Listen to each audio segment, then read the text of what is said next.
એક સુંદર નાનું પક્ષી ઊંચા વૃક્ષો અને પક્ષીઓથી ભરેલા સુંદર જંગલમાં રહેતું હતું. એક દિવસે એક ભયંકર વાવાઝોડું જંગલમાં ત્રાટક્યું અને બધા વૃક્ષો નાશ પામ્યા. તેને રહેવાને માટે ઘર રહ્યું નહોતું. આ નાનું પક્ષી એક ઝાડ પરથી બીજા ઝાડ પર ઉડતું રહ્યું. પોતાને રહેવાને માટે આશ્રય શોધવા લાગ્યું, પણ ક્યાંય કશું મળ્યું નહીં અને નિરાશ થઈ ગયું.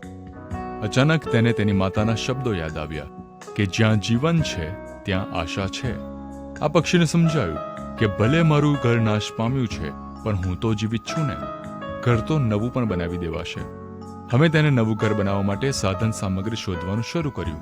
લાકડીઓ, ડાળીઓ, પાંદડા અને બધું ભેગું કરીને પોતાનો માળો ગૂંથવાનું શરૂ કર્યું.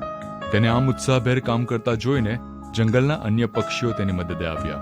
આમ થોડા જ સમયમાં બધા એક સાથે આશા અને પ્રેમથી ભરપૂર થઈને સાથે રહેવા લાગ્યા.